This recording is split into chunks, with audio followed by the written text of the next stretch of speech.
大家好，我的名字叫袁浩沙音，然后我来自中国哈尔滨，我毕业于白俄罗斯国立大学的预科学院。首先，我来自于黑龙江哈尔滨市，然后黑龙江呢，对于这个整个苏联是有一种情怀的。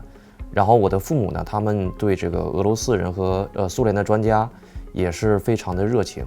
因为我们的这个黑龙江这个城市有很多的工厂是由这个苏联人跟这个俄罗斯人建立的。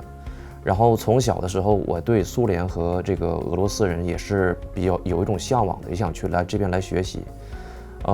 刚开始的时候，我来到了这个一个国家叫哈萨克斯坦。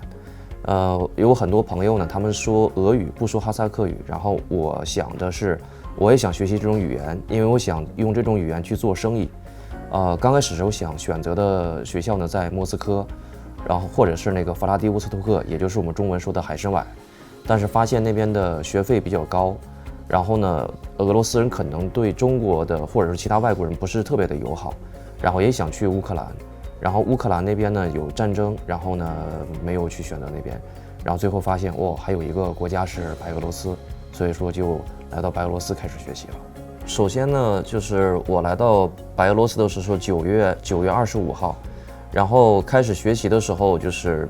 比较认真吧，因为那个时候预科学院的这个课程是每天早上8点钟开始，然后到下午的2点钟才会结束。然后呢，时间安排比较紧，一周我们上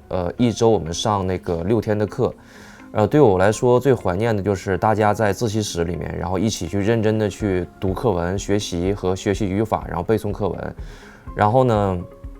整个宿舍呢安排的也比较合理，因为我们整个的一层呢都是外国人，然后中国人会在一起去学习，然后老师也比较认真和负责。然后呢，老师的教学计划，然后安排的是比较合理的，而且老师也是非常有经验的。就是我在这边在白俄罗斯国立大学这个预科学院打了1年俄语基础之后，然后我又去了其他的学校学习了研究生，然后还有那个博士。然后毕业之后呢，我在那个先后在那个华为的这个白俄罗斯办事处做这个交付经理。然后后期呢，然后也是一些机缘巧合呢，然后来到中国国家男子手球队做那个随队翻译。然后我觉得用语言找到一份工作，我觉得对我来说帮助挺大的，尤其是用俄语。然后我对我现在的工作也是比较满意的。然后只要学好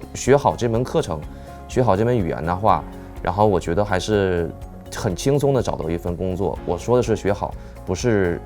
简单的就是会几句俄语这样的。首先呢，就是像刚才我说我为什么来到白俄罗斯学习呢，就是也是去对比了一下，就是在俄罗斯就是莫斯科、圣彼得堡和一些比较大的城市，他们的学费和要求会比较高。然后呢，白俄罗斯这边呢，就是包括白俄罗斯国立大学，它是白俄罗斯最好的一所大学。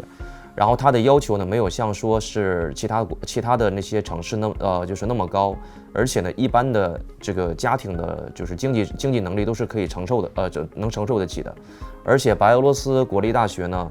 据我了解，在那个物理这一块呢，然后也是获得过那个诺贝尔的物理学奖。我觉得从这个经济问题，从学校教学质量问题，从学校的名气问题，我觉得我是建议